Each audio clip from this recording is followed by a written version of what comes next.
नमस्कार, स्वागत है आपका। मेरा नाम है विपिन बेबाक। मेरे साथ मेरे सहयोगी शादाब रिजवी। धन्यवाद। लोकसभा में विपक्षी नेता और कांग्रेस सांसद राहुल गांधी हाथरस में रेप पीड़िता के परिवार से मिलने आज यानी कि 12 दिसंबर को मिलने पहुंचे। इस दौरान कांग्रेस सांसद राहुल गांधी की मुलाकात के बाद हाथरस कांड के पीड़ित परिवार ने कहा कि 4 सालों के बाद भी हमें न्याय नहीं मिला है, न ही घर और न ही नौकरी का वादा पूरा किया गया है। सुरक्षा के तमाम कैद खाने की तरह इंतजाम, न्याय के इंतजार में परिवार ने मृतकों की अस्थियां विसर्जित नहीं की है। पीड़ित परिवार ने कहा है कि अपनी पीड़ा को लेकर कांग्रेस सांसद राहुल गांधी के अलावा सीएम योगी आदित्यनाथ, सपा मुखिया अखिलेश यादव, नगीना सांसद चंद्रशेखर आजाद, राष्ट्रपति द्रौपदी मुर्मू और मुख्य न्यायाधीश को पत्र लिखा था, जिसमें से केवल राहुल गांधी ने संज्ञान लिया है।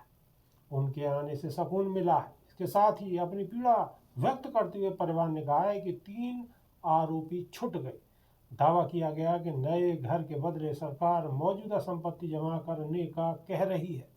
नौकरी का कोई अता पता नहीं है। सुरक्षा कर्मी कहीं जाने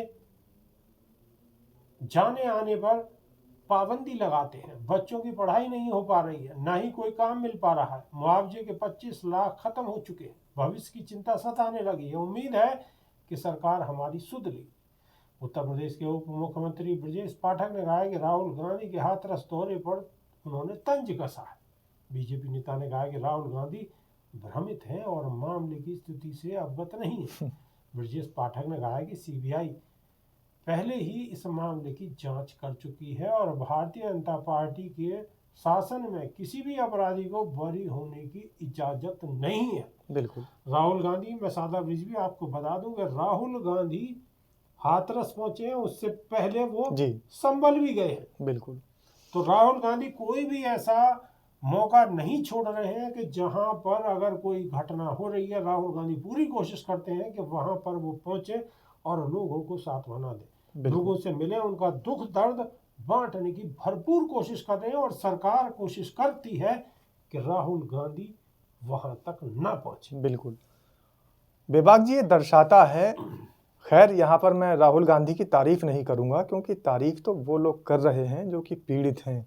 उनके मुंह से खुद दुआ निकल रही है राहुल गांधी के लिए, और बाकी और नेताओं के लिए आह निकल रही है, गालियाँ निकल रही है, बददुआएं निकल रही है। क्योंकि उन्होंने जब चिट्ठी लिखी, पीड़ितों ने कहा कि हमें इंसाफ नहीं मिल रहा है, तो उन्होंने सत्ताधारी पार्टी के मुख्यमंत्री को भी याद किया और देश की राष्ट्रपति को भी याद किया और तमाम ऐसे सत्ता के मठाधीशों को भी याद किया जो कि सत्ता में बैठे हुए सत्ता की मलाई चाट रहे हैं, लेकिन किसी के कानों पर जूं नहीं रहेंगी।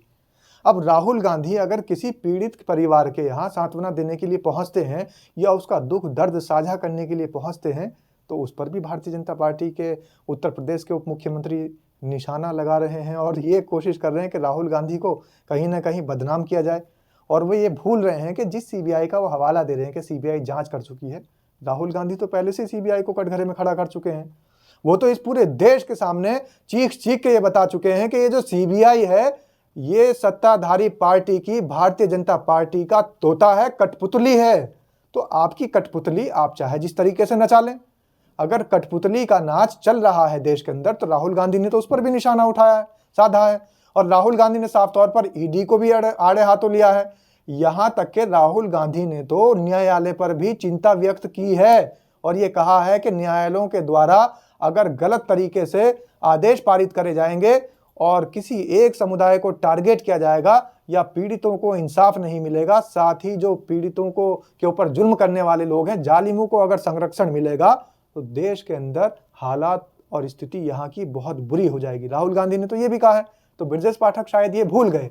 उन्होंने जवाब में विचारों ने ये कह दिया कि सीबीआई जांच कर चुकी है। अरे भाई, राहुल गांधी तो पहले ही सीबीआई को बोल चुके हैं कि आपकी कठपुतली है। तो आपकी कठपुतली को आपने किस तरीके से नचाया होगा, ये उसकी बानगी है। तो इसलिए राहुल गांधी अगर सत्ता के खिलाफ आवाज उठा रहे हैं और विपक्ष का जो रोल है वो बखूबी निभा रहे हैं, तो इनके दर्द होना लाजमी है। विभाग जी, इनके दर्द होना लाजमी है। राहुल गांधी विपक्ष की भूमिका बखूबी निभा रहे हैं और पीड़ित परिवार से जाकर मिल रहे हैं और पीड़ित परिवार को सांत्वना देने की कोशिश कर रहे हैं। और पीड़ित परिवार खुल कर कह रहा है कि जिनको आना चाहिए था वो नहीं आए, लेकिन राहुल गांधी जिनकी उम्मीद नहीं थी वो बिल्कुल खुले दिल से मिलने आए और उन्होंने हमारा दुख दर्द साझा किया। तो ये राहुल गांधी के लिए। बेबाक जी, यहाँ पर एक लाइन और जोड़ दूं, जो लोग मजाक बना रहे थे राहुल गांधी की भारत जोड़ो यात्रा का, जी उनके लिए एक बड़ा तमाचा है। उन्होंने जब कहा था राहुल गांधी ने कि इस देश में जो नफरत का माहौल पैदा हो चुका है उसको नफरत से ख़त्म नहीं किया जा सकता, उसके लिए मोहब्बत ज़रूरी है। और राहुल गांधी अपनी मोहब्बत की दुकान बखूबी चला रहे हैं।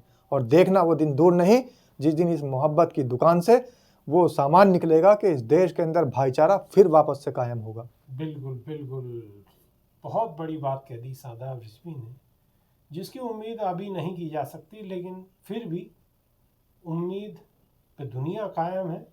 तो हो सकता है आने वाले समय में ये मोहब्बत की दुकान और फले फूले और देश को आगे तक ले जाए। अभी के लिए सिर्फ इतना ही। बहुत बहुत शुक्रिया, धन्यवाद, नमस्कार। धन्यवाद।